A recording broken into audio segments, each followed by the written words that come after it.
What up? What up? What up? What up? What up? What up? What up? What up? Fly free sports, man. We back in the building.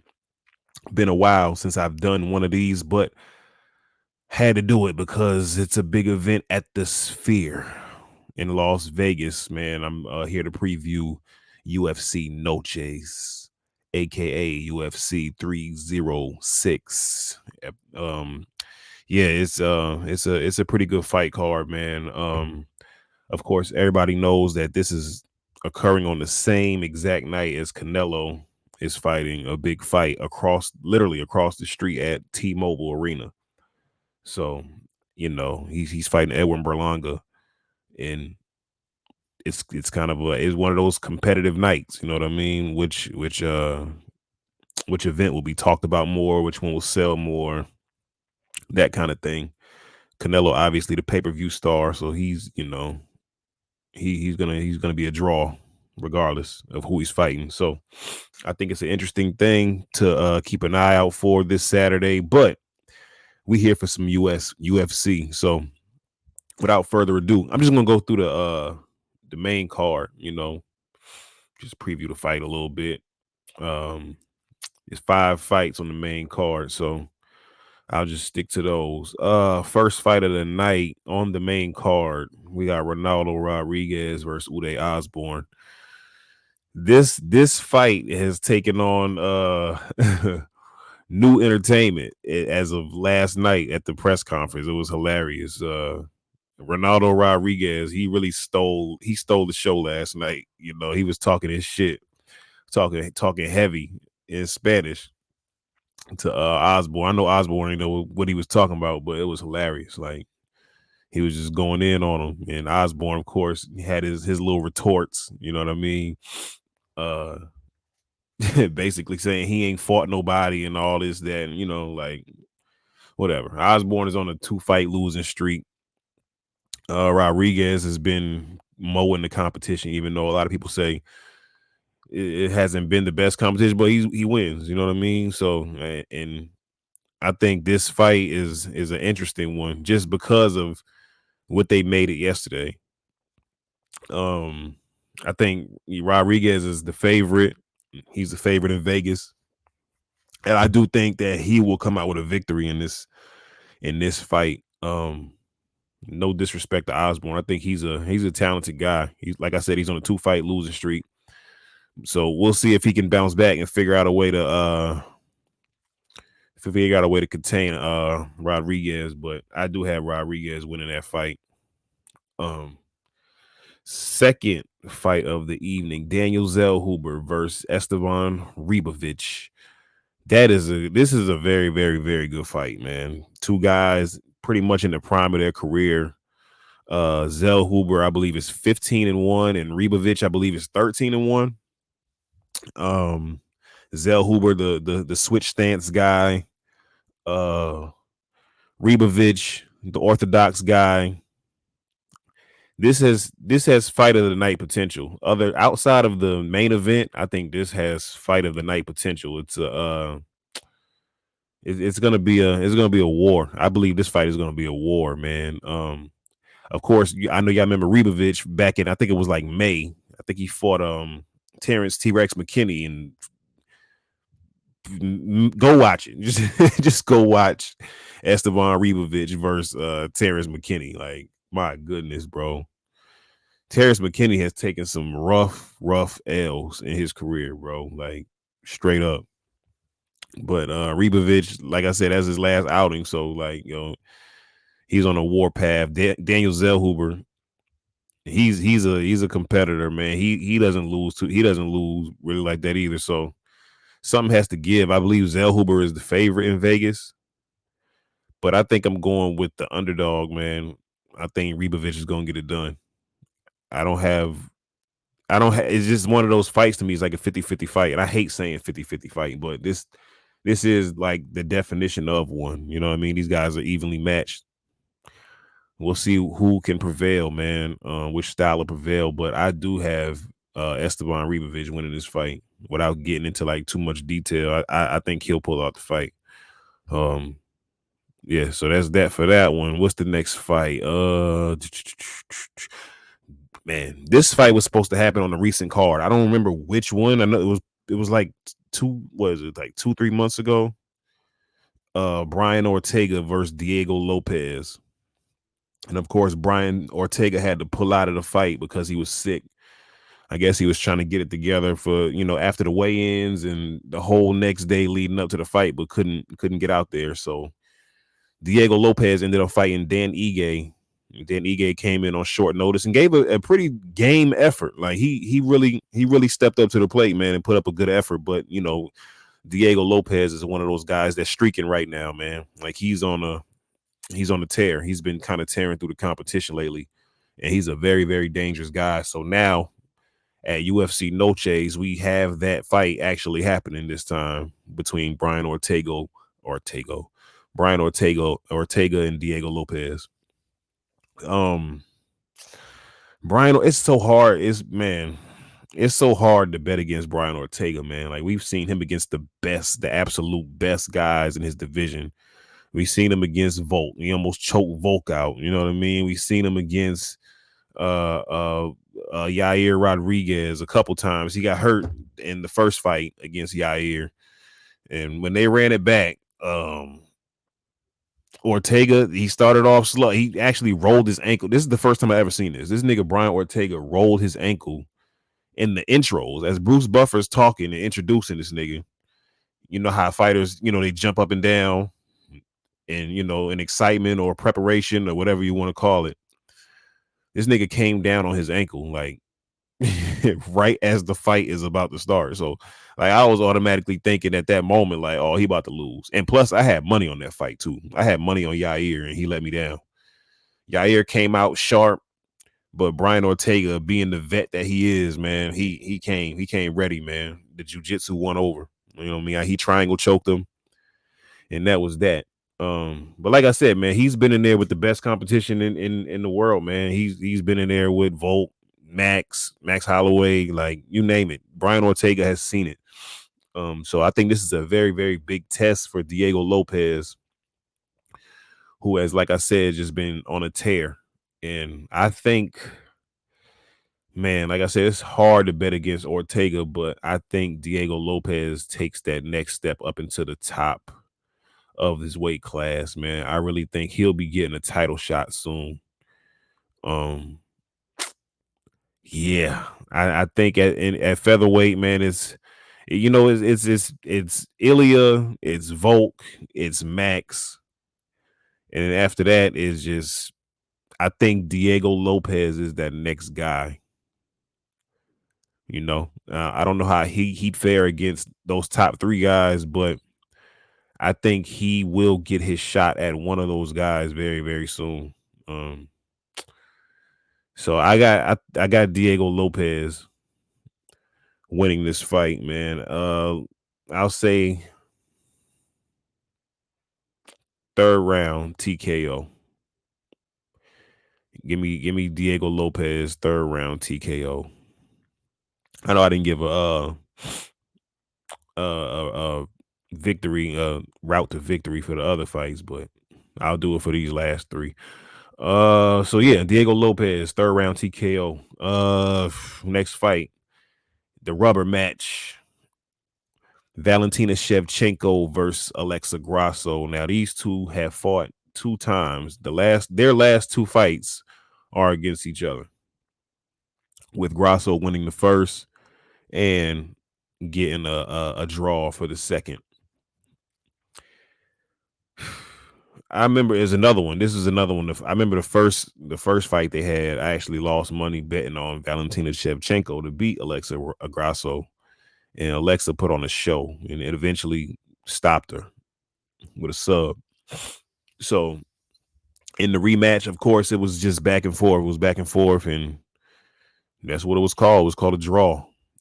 But we'll see, man. I just it's kind of hard, man. Like I really like Shevchenko. I think Shevchenko is the more talented fighter, of course, because she's one of the all-time greats. We've seen her over the years do incredible things. You know what I mean? Like she's probably like a top 5 women's MMA fighter in history. Like she's that special. But it's just like one of those situations, man, where it's like the other person just has your number. I almost kind of feel like that about this matchup. She just can't figure out Grasso. Like for whatever reason, she can't figure her out. And it's like that. Like it's like that in a lot of sports where like you see like the greatest team. It's just that one team that they have trouble with for some reason. They could beat anybody else, but it's just that one opposition, man, that just you can't get past. And this is kind of like that same thing. And Shevchenko is getting older now. She's not the same. She's obviously in a decline. It's a slow decline, but she's in a decline. She's not getting any better at this stage of her career. So I guess anything from here forward is a decline. That's not to say she's not still like Valentina Shevchenko. She's still that, but it's just not the same as it was 5-6 years ago. You know what I mean? So um I gotta go with Grasso, man. As much as I hate to, man, I'm pulling. I want to put it out there. I'm really pulling for Valentina to get back right. You know what I mean, and give us that one more virtuoso performance that she's known for. But I just think Grasso has her number, man. I gotta go with Grasso with the. I'm going. This is a man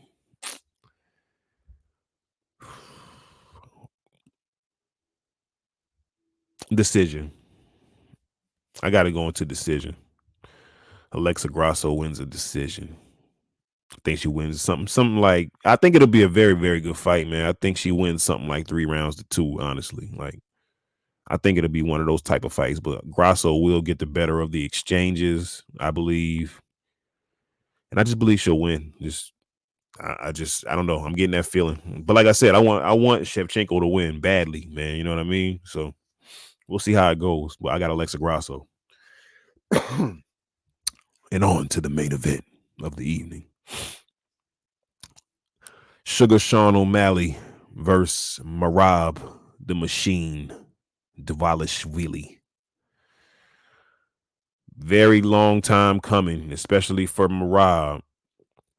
Marab, as he said, has been calling out Sean O'Malley for 6 years now. I don't understand why he was calling him out in 2018, but he was. You know what I mean? After every fight, he's on the mic. I want Sean O'Malley. I want Sean O'Malley. And that only intensified after Sean became champ by beating his best friend, Aljamain Sterling. So the matchup became super personal due to that fact. And the fact that, Marab has this thing about like, oh, he's trying to disrespect me, trying to bully me.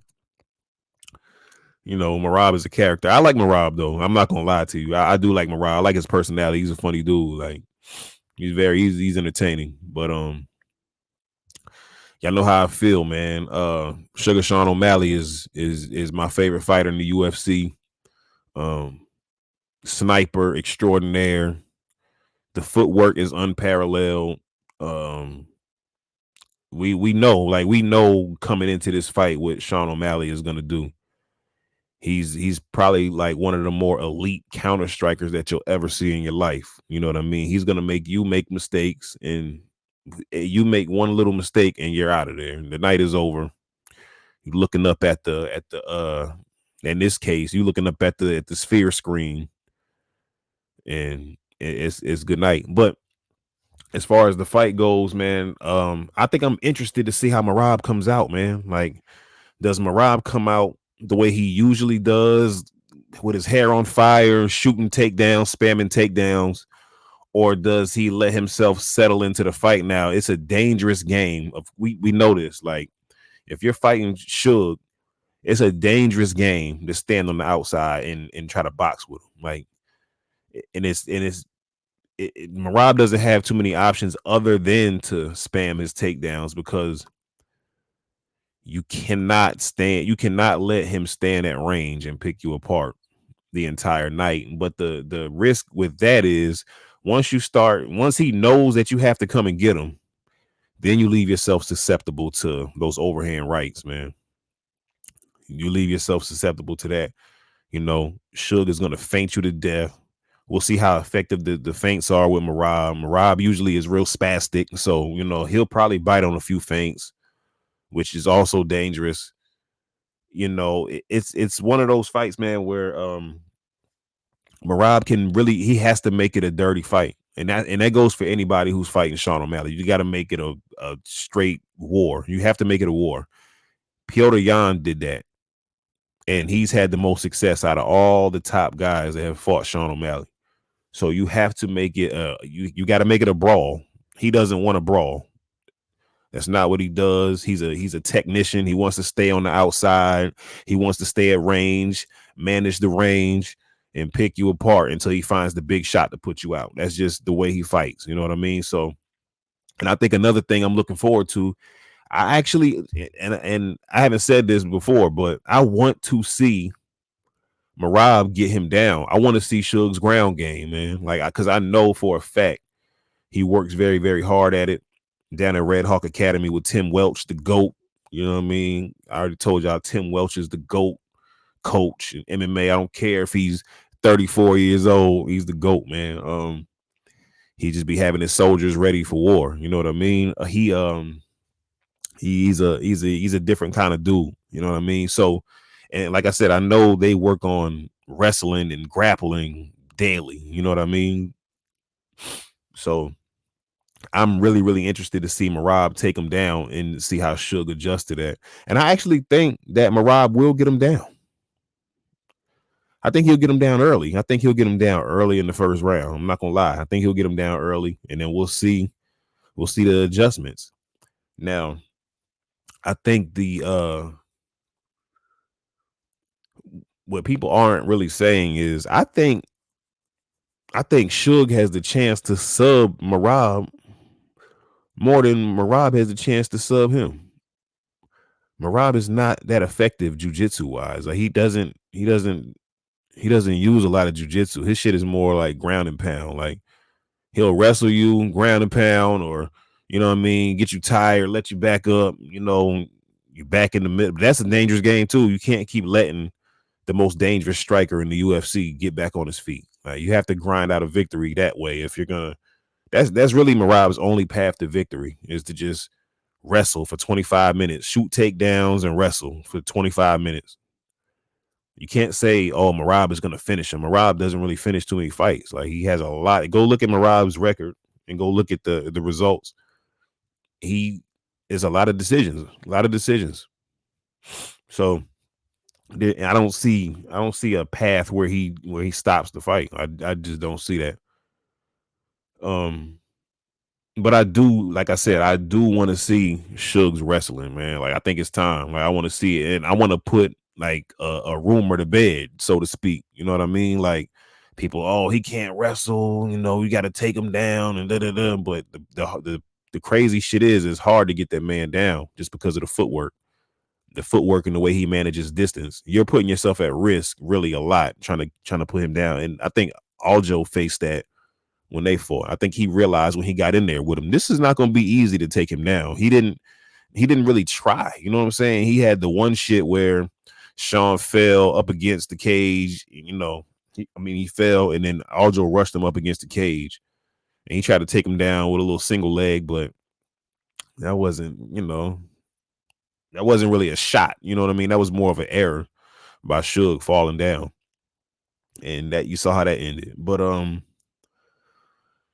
I don't see Marab. It's tough, man, because for anybody that doesn't know, Marab is called the Machine for a reason.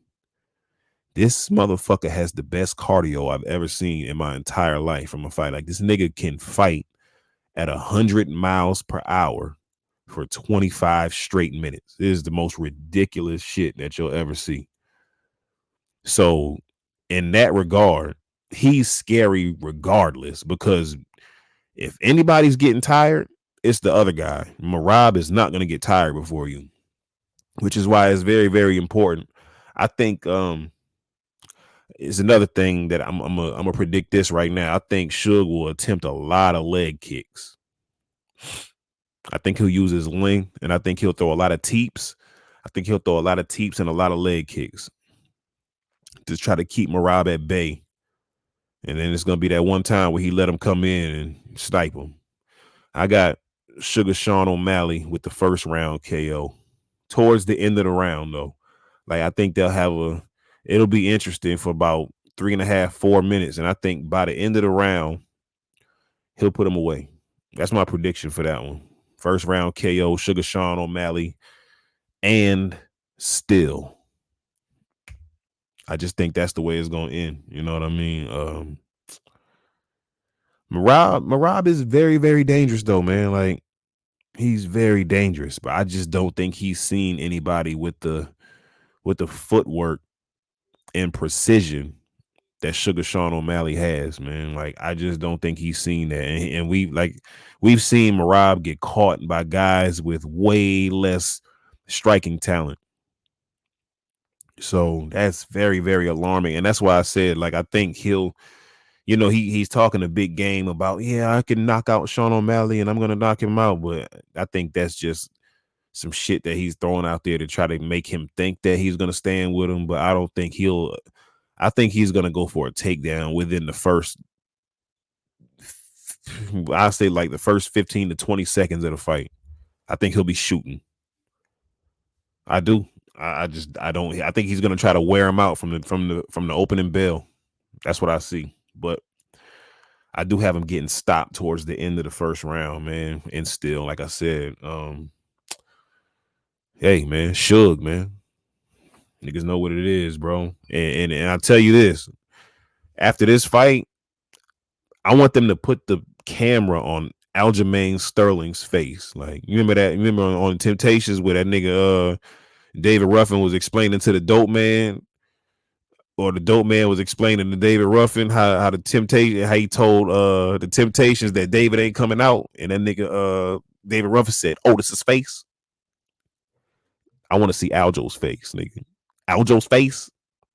That's what I want to see. You know what I mean? Like, pan the camera on that nigga so we can see his face, because that nigga's he's gonna be distraught. Like, hey, I got knocked out and my best friend got knocked out. Like, please put the camera on Aljo. Let Marab lay there and put the shit on Aljo. Like, and then I want to hear what he got to say after the fight, because that nigga still hating to this day. Like, that fight happened over a year ago, and this nigga still running his mouth like he ain't get, like his eyes wasn't rolling, bro. Pause. But anyway, man, that was my prediction for all the fights at UFC Noches going down tomorrow night at the Sphere. Once in a lifetime event. I think it's gonna be pretty cool. I'm curious to see how it looks like around the cage and shit. Like, this is some crazy stuff. Like, if you see how the Sphere is configured, the whole thing is a screen outside and inside. So I don't know if they're gonna black it out, or I don't know what they're gonna do as these fights are going on, but I can't imagine them having something crazy going on that screen while the fighters are fighting. I think that would be a distraction for the fighters, but that's one of the intriguing things about the car. I guess we're just gonna have to wait and see what it looks like from television, man. You know what I mean? I think that's gonna be pretty cool, regardless of what they decide to do. So the moment is here. Tomorrow night, September 14th. Weigh-ins tonight. I'll be tapped in for the weigh-ins. You know what I mean? I take in all fight weekend, man. Like, I love this shit. I like the weigh-ins. I like the first weigh-ins where they really weigh in, like the ceremonial weigh-ins. I like the press conferences. I like all the pre-fight, build up, all that shit. Like, I'm locked in. I'll be watching the whole fucking prelim card, the whole regular. Like, I'm there. My whole Saturday. UFC. You know what I mean? So like, share, subscribe. I will be back with a reaction video, regardless of what happens after the fight. And just keep it locked in, man. Fly Free Sports. We here, we doing it, man. Holla at your boy.